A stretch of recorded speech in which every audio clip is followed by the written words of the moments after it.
নজর রাখবো এবার রাজ্যের খবরের দিকে। রাজ্যে এসআইআর ও বিধানসভা ভোট প্রস্তুতি নিয়ে বৈঠক, ভার্চুয়াল বৈঠক জাতীয় নির্বাচন কমিশনের। জেলা শাসক এবং রাজ্যের মুখ্য নির্বাচনী আধিকারিকদের নিয়ে বৈঠক। 28 ফেব্রুয়ারির মধ্যেই এসআইআর প্রক্রিয়া শেষ করা নিয়ে আলোচনা হবে বলেও জানতে পারা যাচ্ছে। এই বৈঠকে মূলত একাধিক বিষয়ে আলোচনা হবে। অবশ্যই এসআইআর স্পেশাল ইন্টেন্সিভ রিভিশন যে সেই আলোচনায় থাকছে তা বলাই যায়, এবং রাজ্যে এসআইআর ও বিধানসভা ভোট প্রস্তুতি নিয়েই এই বৈঠক, ভার্চুয়াল বৈঠক জাতীয় নির্বাচন কমিশনের। জেলা শাসক ও রাজ্যের মুখ্য নির্বাচনী আধিকারিকদের নিয়ে এই বৈঠক।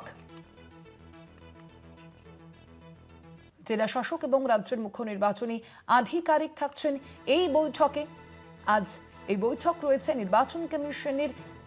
ভার্চুয়ালি এই বৈঠক করবে নির্বাচন কমিশন। আপনারা জানেন কালকেই যে এসআইআর সংক্রান্ত যে শুনানি পর্ব তা কিন্তু শেষ হচ্ছে, এবং তার আগেই আজ এই বৈঠক, ভার্চুয়ালি এই বৈঠক করবে জাতীয় নির্বাচন কমিশন। আমরা কথা বলবো নিয়ে আমাদের সঙ্গে ফোন লাইনে রয়েছেন বিশেষ প্রতিনিধি দীপ্তিমান ভট্টাচার্য। দীপ্তিমান দা, একেবারে দেখো, আজকে তাকে ডেকে পাঠানো হয়েছে, ফোন কলের মাধ্যমে তাকে ডাকা হয়েছে। যেটা এখনো পর্যন্ত আমরা নির্বাচন কমিশন সূত্রে জানতে পারছি যে নির্বাচন কমিশন পক্ষ থেকে বেশ কিছু নির্দেশিকা দেওয়া হয়েছিল যেগুলোকে পালন করার জন্য।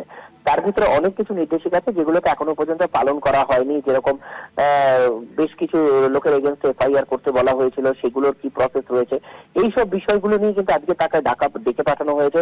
এবং সেখানে কিন্তু তাকে এই বিষয়গুলো জিজ্ঞেস করা হবে যে জাতীয় নির্বাচন কমিশনের পক্ষ থেকে তাকে নির্দেশ দেওয়ার পরও কেন সেগুলোকে পালন করা হয়নি, বা কি বৃত্তান্ত, কি কি অসুবিধার সম্মুখীন হচ্ছে, এই বিষয়গুলো নিয়ে জন্য তাকে কিন্তু আজকে ডেকে পাঠানো হয়েছে। একেবারেই তাই। এবং একই সঙ্গে আজকের যে বৈঠক রয়েছে দীপ্তিমানদা, অর্থাৎ ভার্চুয়ালি যে বৈঠক রয়েছে জাতীয় নির্বাচন কমিশনের, সেখানে মূলত কারা কারা উপস্থিত থাকবে বলে জানতে পারা যাচ্ছে, এবং সেই বৈঠকে মূলত কোন কোন বিষয় আলোচনা হতে পারে?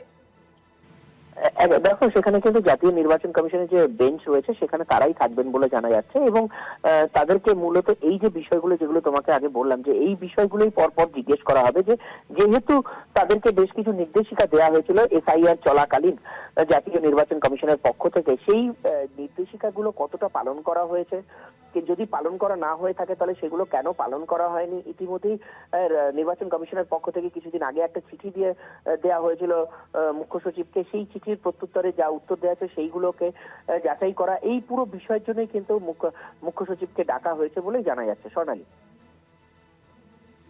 ধন্যবাদ তোমায় দীপ্তিমান দা।